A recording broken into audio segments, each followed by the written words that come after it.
appelle ça les déchets, mais c'était des bois contaminés, donc du bois qui n'était pas dégradé, qui pouvait être réutilisé. Alors qu'on peut le transformer en courant et qu'on a besoin de courant, c'est un peu de la logique élémentaire. Ici, on va le valoriser, on va le brûler, ça va amener des calories à la chaudière, ça va faire bouillir l'eau, ça va nous amener de l'énergie. C'est important parce que c'est quand même dans l'air du temps de ne pas gaspiller, de ne pas brûler bêtement du platane dans les champs comme on faisait avant.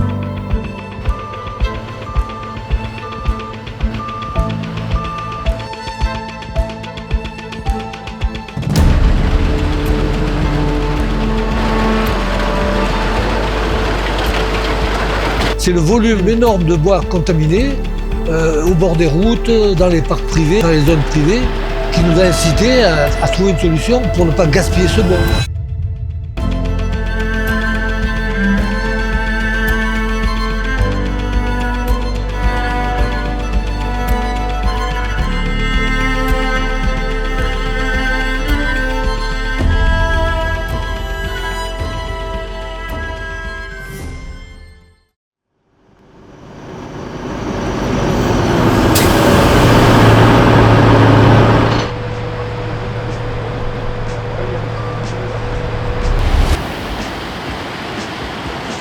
Le Gédon de Marseille, dont je suis le président depuis 4 ans, on va vous présenter maintenant le recyclage, la valorisation du bois malade, avec le broyage, le laisser-passer, toutes les normes administratives. Et après cette vision sur le site de broyage, on visitera l'usine de Brignoles, où ce bois malade est transformé en kilowatts. Daniel Chastel, l'ancien président du Gédon, qui a été remplacé efficacement par Pascal Amiot. Le Gédon, c'est grâce à lui qu'il reste encore des platanes dans des routes départementales. On va parler donc de la valorisation des bois contaminés. Daniel Chastel, c'est lui l'initiateur de cette filière, qui a nécessité quand même des années et des années de préparation pour que l'administration valide la transformation de ce bois et le transport.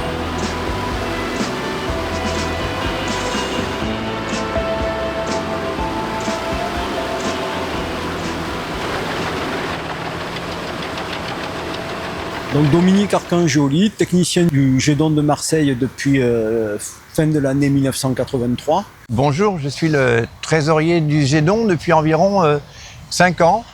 Donc le Gédon a été missionné pour la détection et le suivi des maladies du chancre coloré. Alors dans les années 80 jusqu'à 2000 sur l'ensemble de PACA, depuis les années 2000 plus précisément sur l'ensemble des Bouches-du-Rhône. J'étais témoin du déclin du platane, puisque moi quand je suis arrivé dans les années 82, sur les allées du Prado, il y avait encore des alignements de platanes formidables, qui ont disparu complètement.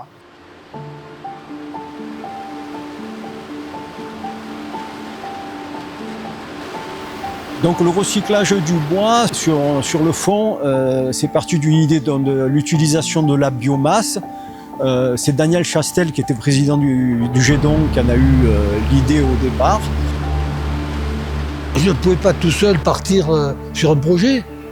J'ai sollicité nos autorités, la DDA, la Fredon. Personne n'a voulu financer parce qu'il fallait partir à partir d'une étude valable pour voir quels étaient les débouchés possibles de ce bois contaminé.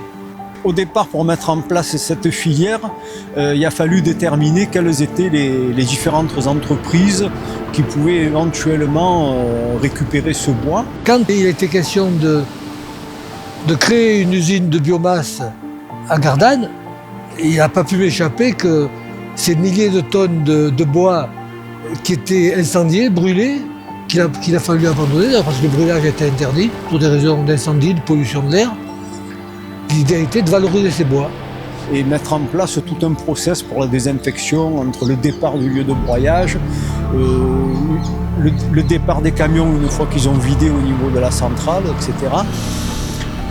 Donc il a été identifié plusieurs petites chaufferies, mais qui n'avaient pas les capacités à brûler la masse d'environ 10 à 15 000 tonnes par an de bois.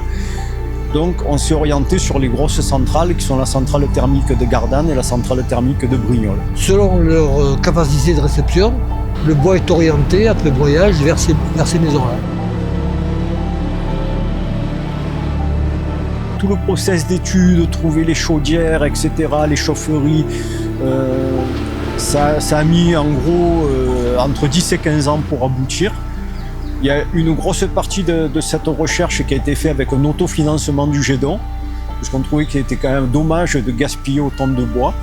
Donc maintenant, on arrive finalement à la conclusion où la filière est bien établie. Et donc ça permettait de faire une opération plus ou moins blanche entre le coût du broyage, du transport par rapport au prix qui est acheté par les centrales thermiques. C'est-à-dire qu'on réussit à s'autofinancer. Donc on supprime du bois malade en surveillant les arbres sains et en produisant de l'énergie. Je crois que c'est la solution actuelle parce qu'il n'y a pas vraiment d'autres débouchés. Donc au niveau, par exemple, pour faire du charbon de bois, c'est trop compliqué, les troncs sont trop gros, il y a trop de travail pour refendre, recouper en petites sections, etc. Donc là, c'est vraiment la bonne solution. Maintenant, au pire, il faudrait qu'il y ait un peu plus de chaudière à biomasse, peut-être. La première étape, c'est après l'abattage qui a été filmé il y a quelques jours, c'est le transport d'ailleurs de ce bois sous camion bâché pour éviter la dissémination des poussières qui peuvent être contaminées. Les camions, quand ils partent chargés, que ce soit de bois ou de copeaux, il y a des spores qui peuvent se retrouver sur les roues, sur la carrosserie. Et quand le véhicule va circuler près d'un alignement de platanes, les spores vont s'envoler et peuvent aller contaminer les arbres.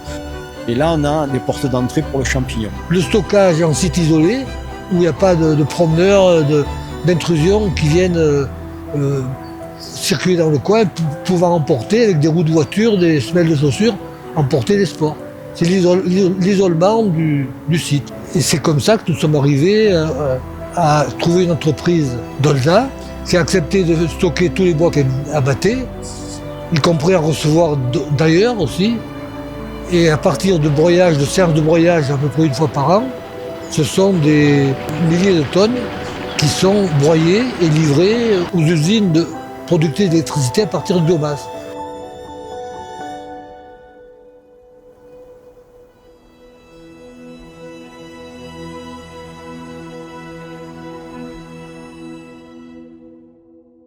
Bonjour, je m'appelle Stéphane Berry, je suis le responsable d'approvisionnement de la centrale Sylviana à Brignoles.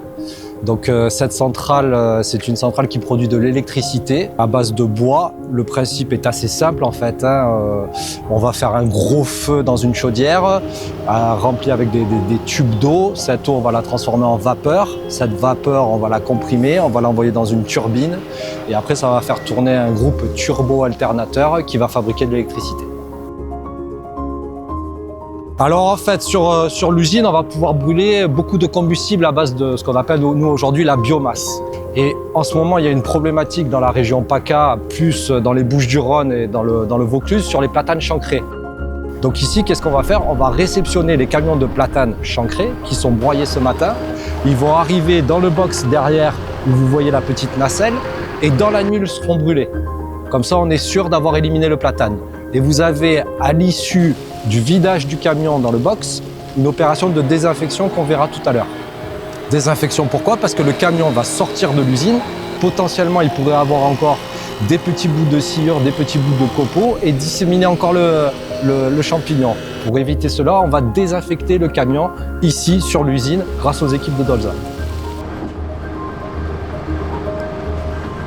Je ne pense pas qu'il y ait une rentabilité extraordinaire. Ça doit couvrir les frais avec une petite marge, mais ce n'est pas une opération super rentable. Sur une année, ça va représenter même pas 1% de l'approvisionnement. C'est la volonté de respecter l'environnement et ne pas polluer, essayer d'arrêter la maladie du platane ou éviter qu'elle continue à se propager à vitesse grand V.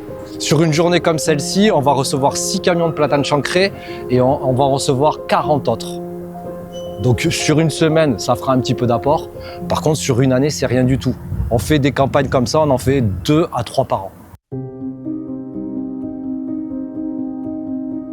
On a voulu participer à cette filière d'élimination du platane chancré pour justement valoriser ce platane et s'inscrire pleinement dans la filière de recyclage.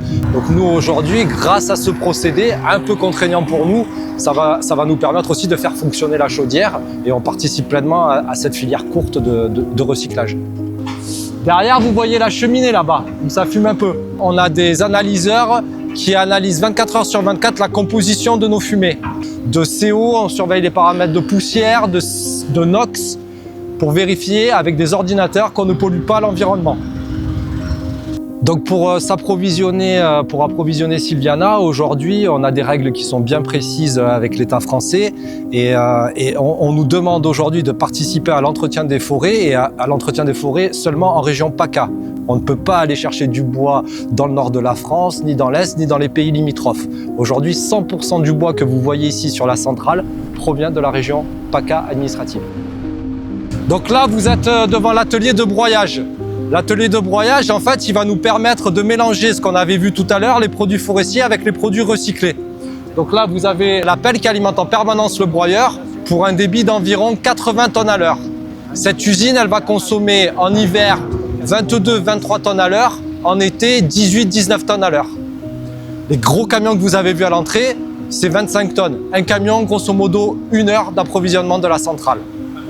Donc là, vous avez la pelle qui alimente et vous avez une autre pelle derrière qui vient le réapprovisionner en permanence pour qu'elle n'ait pas à bouger et qu'elle ait un flux constant d'approvisionnement au niveau du broyeur. Sur l'usine, on va consommer annuellement 165 000 tonnes de biomasse. Et on va produire l'équivalent de 165 000 MWh électriques. Pour 1 tonne, on produit 1 MW électrique. Du coup, on va réceptionner aujourd'hui 6 camions de 25 tonnes. Ça va faire 150 camions. On va produire 150 MW électriques. Donc sur l'usine ici à Sylviana, en fonctionnant 24 heures sur 24, 7 jours sur 7, il n'y a pas de week-end, il n'y a pas de jour férié, la centrale fonctionne en permanence. Sauf quand elle fait un petit arrêt technique d'une quinzaine à une vingtaine de jours par an. Donc ça nous permet de produire de l'électricité de façon continue et on dit que, en fait, l'électricité, qu'est-ce qu'on fait? On va la poser sur la ligne électrique qui est derrière, là-bas dans les collines, et après elle va partir soit du côté de Marseille, soit du côté de Nice, et en fait, elle se diffuse sur le réseau électrique français, sur RT. Donc là, on est sur le poste de transformation électrique. En fait, nous, on va produire de l'électricité à 15 000 volts. En France, pour transporter l'électricité, c'est soit on la transporte à 225 000, soit on la transporte à 400 000 volts. Ici, on va élever la tension de l'électricité produite juste dans ce bâtiment-là pour ensuite rejoindre la ligne électrique que vous voyez au fond là-bas. Ici, c'est le poste d'élévation de la tension électrique. Sur l'usine, ici, vous avez 30 personnes qui sont employées à temps plein et derrière, vous avez tout ce qu'il peut y avoir autour d'une usine pour l'approvisionnement des sociétés d'exploitation forestière, les transporteurs, sur l'usine des maintenanciers, des sociétés spécialisées dans la soudure, des sociétés spécialisées dans l'électricité, dans la mécanique. Vous avez, on dit, à peu près une centaine, voire 150 emplois induits par cette usine et des emplois non délocalisables très locaux.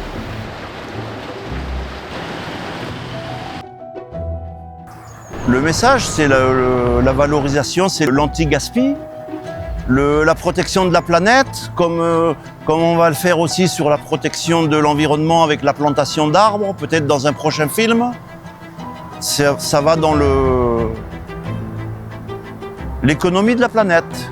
Sur la suite des opérations, vu que je vais arrêter et prendre ma retraite, j'aimerais bien que les opérations continuent, que ça suive, que l'Afrodon qui va prendre le relais s'investisse comme on s'est investi nous aussi, de façon à pouvoir répondre de façon positive et rapide aux différentes entreprises.